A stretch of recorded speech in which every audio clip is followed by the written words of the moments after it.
सभी को नमस्कार। स्वागत है आपका अपने YouTube चैनल स्वास्थ्य आंगनवाड़ी न्यूज में। मैं रोहितास आज फिर आपके लिए एक नया वीडियो लेकर के आया हूं। इस वीडियो के अंदर हम बात करेंगे आशा प्रमाणीकरण परीक्षा एवं मूल्यांकन आशा सर्टिफिकेशन कोर्स, जो भारत सरकार के द्वारा प्रत्येक आशा को करवाया जाएगा और यह कोर्स करना अनिवार्य भी है। तो जो मैं वीडियो डाल रहा हूँ इसके कॉमेंट में बहुत सी आशा ये पूछ रही है कि सर ये फॉर्म कब भरे जाएंगे, किसके भरे जाएंगे, कौन इसके अंदर आवेदन कर सकता है, किस उम्र तक की आशा इसमें आवेदन कर सकती है। तो ये सभी बातें मैंने मेरे पहले की वीडियो के अंदर आपको बताई हुई है। तो आशा प्रमाणीकरण परीक्षा एवं मूल्यांकन के नाम से मेरे चैनल पर जितने भी वीडियो हैं वो आप देखें, उसके अंदर आपको विस्तृत जानकारी दी हुई है। परंतु फिर भी मैं आपको यह बता देता हूं कि यह कोर्स भारत सरकार के द्वारा करवाया जाता है और भारत की सभी आशा वर्कर को यह कोर्स करवाया जाएगा। ये कोर्स आशा के लिए अनिवार्य क्यों है, इससे क्या मिलेगा, ये पूरी जानकारी मैंने पहले की वीडियो के अंदर आपको बताई हुई है, वो वीडियो आप देख लें। और आज के इस वीडियो के अंदर हम बात कर रहे हैं जो आशा प्रमाणीकरण परीक्षा एवं मूल्यांकन की लिखित परीक्षा होगी, तो उस लिखित परीक्षा के अंदर आपसे किस प्रकार के प्रश्न पूछे जाते हैं। इसका भाग 1 का वीडियो मैंने पहले इस चैनल पर डाल दिया है। अब बात करते हैं भाग 2 के वीडियो के बारे में। तो चलो यहाँ पर देखते हैं आगे आपसे किस प्रकार के प्रश्न पूछे जाएंगे। तो यहाँ पर आप देख पा रहे हैं नीचे दी गई केस स्टडी पढ़ें, इस स्थिति से संबंधित निम्न प्रश्नों का उत्तर दें। यानी आपको पेपर के अंदर इस प्रकार की एक केस स्टडी दी जाएगी। तो ये जो आपको केस स्टडी दी हुई होती है तो इसको आप ध्यान से पढ़ेंगे, एक एक शब्द को समझ करके पढ़ेंगे, अभी आप इस केस स्टडी के आधार पर जो प्रश्न पूछे जाएंगे उनके आप जवाब दे सकेंगे। तो पहले इस केस स्टडी को ध्यान से पढ़ें, इसके बाद इसी केस स्टडी के आधार पर आपसे कुछ प्रश्न पूछे जाएंगे, उनका जवाब आपको देना होगा। आप सुकन्या पंचायत की आशा है। गाँव में एक गर्भवती महिला की मृत्यु होने के बाद उस प्रकार की घटनाओं की रोकथाम के लिए VHSNC ने एक बैठक बुलाई। आपातकालीन स्थिति में वाहन को बुलाने या उसके आने में देरी की समस्या को हल करने पर चर्चा की गई। नए चुने गए सरपंच आपसे मतलब आशा से कहते हैं कि वे गांव में गर्भवती महिलाओं की मृत्यु की रोकथाम के लिए एक कार्य योजना बनाना चाहते हैं। तो अब आपने इस केस स्टडी को ध्यान से समझ लिया होगा। तो अब आप देखेंगे इस केस स्टडी के आधार पर कुछ प्रश्न आपको दिए होंगे, उसका जवाब आपको किस प्रकार से देना है। अब यहाँ पर उसी केस स्टडी के आधार पर एक प्रश्न है, बेहतर योजना बनाने के लिए आप उन्हें मतलब सरपंच को किस प्रकार की जानकारी दे सकती है। तो सरपंच ने आपसे केस स्टडी के अंदर पूछा था कि हमें गर्भवती महिलाओं की मृत्यु की रोकथाम के लिए उपाय करने हैं, उसके लिए हमें क्या करना चाहिए। तो यहाँ पर उसका जवाब आपको देना है और ये आपको लिखित में देना होगा। तो यहाँ पर आप देख पा रहे हैं बेहतर योजना बनाने के लिए आप उन्हें किस प्रकार की जानकारी दे सकती है। आप यहाँ पर उत्तर क्या देंगी कि गांव में गर्भवती महिलाओं की संख्या। सबसे पहले हमें ये पता करना है कि हमारे गांव में कुल गर्भवती महिलाएं कितनी हैं। उसके बाद प्रत्येक गर्भवती महिला के लिए शिशु जन्म की तैयारी की योजना बनाएंगे। उच्च जोखिम वाली गर्भवती महिलाओं की संख्या कितनी है। नजदीकी स्वास्थ्य केंद्रों PHC CHC की संख्या और उनके संपर्क सूत्र हमारे पास होने चाहिए। स्वास्थ्य केंद्र जहां शिक्षा सेवा उपलब्ध है, जहां ऑपरेशन द्वारा प्रसव कराने की सुविधा मौजूद है, जहां आपातकालीन स्थितियों में रक्त चढ़ाने की सुविधा है, उनकी लिस्ट हमारे पास होनी चाहिए। इसके अलावा आपातकालीन चिकित्सा के दौरान परिवहन को निर्धारित करना। तो ये 6 पॉइंट आप उनके बता सकते हैं। इसी प्रकार आपको यहाँ पर जवाब उसका देना है। इसके अलावा भी गर्भवती महिलाओं की मृत्यु को कम करने के लिए अपने पॉइंट यहाँ पर जोड़ सकते हैं, जैसे गर्भवती महिलाओं की समय पर जाँच करवाना, गर्भवती महिलाओं के टीकाकरण करवाना, गर्भवती महिलाओं का समय पर पंजीकरण करवाना। तो इस प्रकार के आप इसके अंदर और भी पॉइंट जोड़ सकते हैं, परंतु ये पॉइंट मैंने कुछ आपको यहाँ पर बताए हैं। तो इसी प्रकार आपको यहाँ पर गर्भवती महिला की मृत्यु को रोकने के लिए बेहतर योजना आप किस प्रकार से बना सकते हैं, आपके पास क्या क्या तैयारियां होनी चाहिए, वो आपको VHSC बैठक में जो बताना होता है उसके लिए आपसे यहाँ पर यह प्रश्न पूछा गया है। तो इसका जवाब आप इस प्रकार दे सकते हैं। नेक्स्ट प्रश्न आपके लिए इसी केस स्टडी के आधार पर है कि आपातकालीन चिकित्सकीय स्थिति में आप किस नंबर पर कॉल करेंगी। तो आपका जवाब होगा 108 एम्बुलेंस सेवा। यहाँ पर टिप्पणी में लिखा हुआ है कि हर राज्य में एम्बुलेंस सेवा का संपर्क नंबर अलग अलग हो सकता है। आपके राज्य की एम्बुलेंस सेवा का संपर्क नंबर अलग हो सकता है, तो आपको अपने राज्य के हिसाब से यहाँ पर देना है। तो मैंने यहाँ पर जिस प्रकार ये जवाब दिया है 108 एम्बुलेंस सेवा, ये राजस्थान के अंदर चल रही है, तो राजस्थान की जितनी आशा है वो 108 एम्बुलेंस सेवा लिखेंगी। इसी प्रकार अन्य राज्यों की आशा वो देख लेंगे कि आपके राज्य में कौन सी एम्बुलेंस सेवा है जो आपातकालीन चिकित्सीय स्थिति में तैयार रहती है, तो उसका आपको यहाँ पर जवाब देना है। अब इसी केस स्टडी के आधार पर प्रश्न नंबर 3 है आपके लिए यहाँ पर, क्या एम्बुलेंस सेवा निःशुल्क होती है या इसके लिए भुगतान करना होता है। तो आपको इसका जवाब देना है निःशुल्क सेवा। ये सबको पता है कि 108 एम्बुलेंस सेवा है जो गर्भवती महिलाओं के लिए निःशुल्क है, इसके लिए कोई पेमेंट नहीं देना होता। तो यहाँ पर आपको जवाब लिखना होगा निःशुल्क सेवा। इसी प्रकार इसी केस स्टडी के आधार पर आपसे प्रश्न नंबर 4 है कि आशा डायरी आपके कार्यों का लेखा जोखा रखने में आपकी मदद करती है। इस डायरी से आपको और कौन सी जानकारी मिलती है। तो आपका जवाब होना चाहिए आशा डायरी से रिकॉर्ड रखने के अलावा लाभार्थियों, कार्य और भुगतान का पता लगाने में मदद मिलती है। यानी आपको आशा डायरी में आप अपना रिकॉर्ड तो रखते हैं, इसके अलावा आपके लाभार्थी कौन कौन है, आपके इसके अंदर कार्य के बारे में भी इसके अंदर विवरण दिया होता है कि कौन सा काम आपको किस प्रकार से करना होता है, और इससे आपके भुगतान का भी पता चलता है कि कौन सी गतिविधि का आपको भुगतान हो चुका है और कौन सी गतिविधि का भुगतान आपको लेना बाकी है। तो ये आप उसके अंदर लिख करके बता सकते हैं। तो यहाँ पर आपके लिए इस प्रकार का प्रश्न पूछ लिया जाए कि आशा डायरी आपके कार्यों का लेखा जोखा रखने में आपकी मदद करती है, इस डायरी से आपको और कौन सी जानकारी मिलती है, तो आशा डायरी से रिकॉर्ड रखने के अलावा लाभार्थियों, कार्य और भुगतान पता लगाने में मदद मिलती है। यह आपका जवाब होना चाहिए। अब यहाँ पर आप देख पा रहे हैं केस स्टडी है, यानी अब आपको मैं दूसरी केस स्टडी बताता हूँ कि आपको और किस प्रकार की केस स्टडी यहाँ पर पूछी जा सकती है। तो आपके पेपर में यदि इस प्रकार की कोई केस स्टडी दे दी जाए, जैसे आपने अपनी ड्रग किट दवा पेटी में देखा और पाया कि उसमें ORS पैकेट तथा पैरास्टामोल की कमी है, आपने PHC चिकित्सा अधिकारी MO से आपकी किट को फिर से भरने का निवेदन किया, दोबारा भरते समय आपके पास पैरास्टामोल की 10 टेबलेट और ORS के 2 पैकेट हैं। दोबारा भरने से पहले आपके पास पैरासीटामोल की 10 टेबलेट है और ORS के 2 पैकेट हैं। PHC MO आपके किट के लिए पैरास्टामोल की 50 टेबलेट तथा ORS के 20 पैकेट। तो आपको जो केस स्टडी दे रखी है उसको अच्छे से पढ़ना है, समझना है। अब इस केस स्टडी के आधार पर आपको इसी पेपर के अंदर कुछ प्रश्न पूछे जाएंगे, उनका जवाब आपको देना होता है। तो चलो देखते हैं इसके अंदर आपसे किस प्रकार के प्रश्न पूछे जा सकते हैं। अब देखिए इसी केस स्टडी के आधार पर आपके लिए यहाँ पर प्रश्न नंबर 1 है कि आप दवाइयों के स्टॉक की स्थिति दर्शाने के लिए क्या रिकॉर्ड रखती है। तो यहाँ पर आपका उत्तर क्या होगा, दवा किट दवा पेटी स्टॉक कार्ड, यानी आपके पास दवा किट दवा पेटी का स्टॉक कार्ड होता है। जो मैंने इससे पहले प्रैक्टिकल परीक्षा के अंदर आपसे क्या पूछा जाएगा उसके अंदर मैंने अच्छे से समझाया था कि आशा दवा स्टॉक कार्ड किस प्रकार से भरेगी, तो वही चीज आपको यहाँ पर देना है। इसी केस स्टडी के आधार पर प्रश्न नंबर 2 आपके लिए यहाँ पर है, जब आपकी ड्रग किट दवा पेटी दोबारा भरी जाती है तो दवाओं पर आपको कौन सी तारीख जांच करनी चाहिए। सबको पता है तो दवा की समाप्ति तिथि की जांच, दवा की एक्सपायरी तिथि की जांच आप यहाँ पर लिखेंगे। तो यहाँ पर आपका ये जवाब होना चाहिए, ये सबको आता है, ये जवाब आप दे देंगे। नेक्स्ट प्रश्न देखेंगे। अब यहाँ पर प्रश्न नंबर 3 इसी केस स्टडी के आधार पर जो अभी मैंने आपको केस स्टडी बताई थी, तो इसके अंदर आप देखेंगे इस समय आपके पास उपलब्ध पैरास्टामोल टेबलेट और ORS पैकेटों की संख्या कृपया निम्नानुसार ड्रग किट दवा पेटी कार्ड में भरें, यानी पैरास्टामोल टेबलेट और ORS पैकेट। इस प्रकार से आपको वहां पर सारणी दी हुई होगी और इस सारणी के अंदर आपको ये भरना है।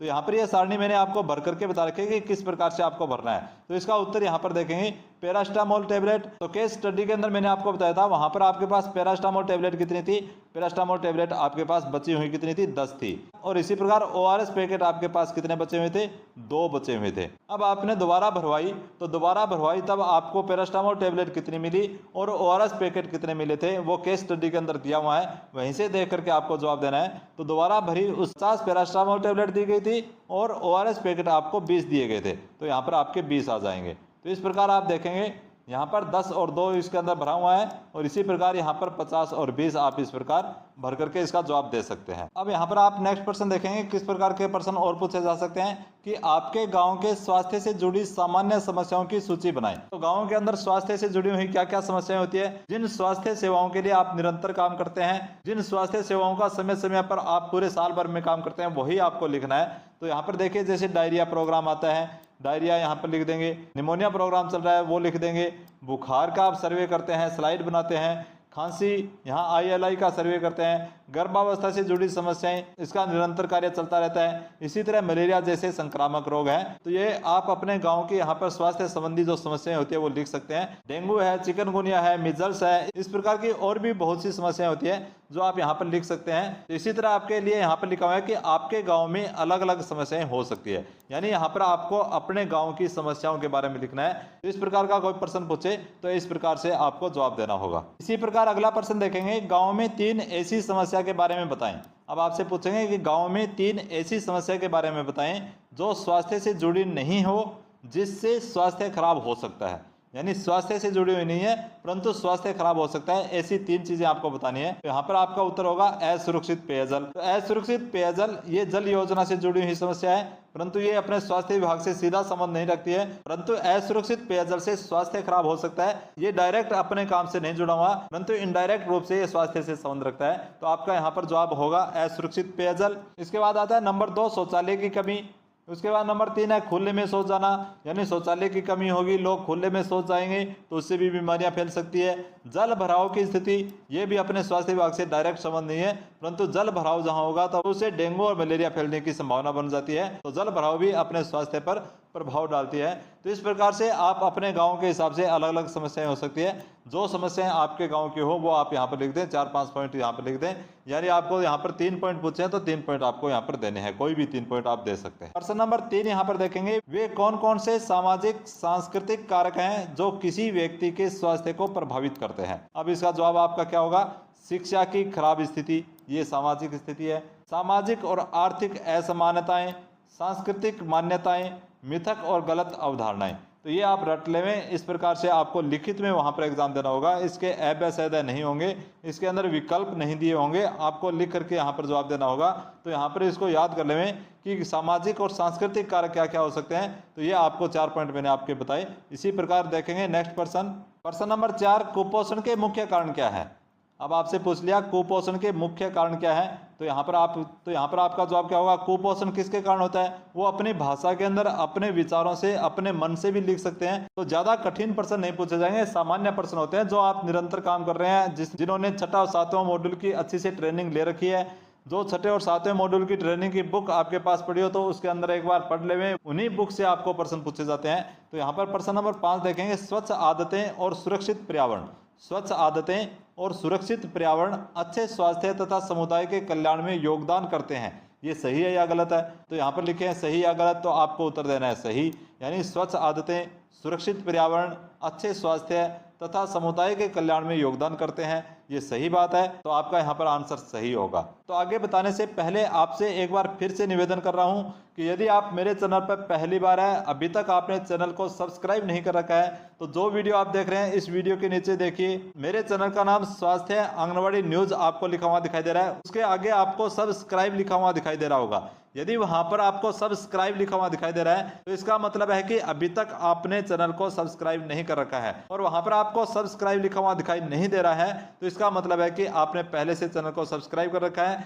जिन्होंने पहले से चैनल को सब्सक्राइब कर रखा है उनको तहे दिल से धन्यवाद। और जिन्होंने अभी तक चैनल को सब्सक्राइब नहीं किया है तो जहां पर आपको सब्सक्राइब लिखा हुआ दिखाई दे रहा है वहां पर आप अंगुली से जैसे ही क्लिक करेंगे, क्लिक करने के बाद आपको वहां पर एक बेल आइकन, एक घंटी का चिन्ह दिखाई देगा, उसके ऊपर आपको क्लिक करना है। घंटी के चिन्ह पर क्लिक करने के बाद आपको वहां पर ALL ऑल लिखा हुआ दिखाई दे रहा है, वहां पर क्लिक कर दें। इससे क्या होगा कि मैं जब भी इस चैनल पर आपके लिए कोई नया वीडियो लेकर के आऊंगा तो सबसे पहले आपके मोबाइल के अंदर एक मैसेज आ जाएगा कि इस चैनल पर कोई नया वीडियो डाला जा चुका है। आपको इधर उधर से कहीं से सर्च करने की आवश्यकता नहीं होगी, खोजने की आवश्यकता नहीं होगी। आपका मोबाइल खुद आपको बोल करके बताएगा कि आपके लिए इस चैनल पर कोई नया वीडियो डाला जा चुका है। जब भी आप अपने मोबाइल के अंदर यूट्यूब खोलेंगे तो यूट्यूब खोलते ही आपके मोबाइल में सबसे ऊपर एक मैसेज मिलेगा, एक बेल आइकन, एक रेड कलर का आप वहां पर निशान मिलेगा, तो वहां पर क्लिक करते ही आपको वीडियो मिल जाएगा। तो जल्दी से चैनल को सब्सक्राइब कर लें। और मेरे द्वारा बताई गई जानकारी आपको अच्छी लगती हो तो अभी आप देखिए वीडियो के नीचे आपको एक लाइक अंगूठे का निशान मिलेगा जो ऊपर की ओर अंगूठा है, वहां पर क्लिक कर दें। इससे वीडियो लाइक हो जाएगा।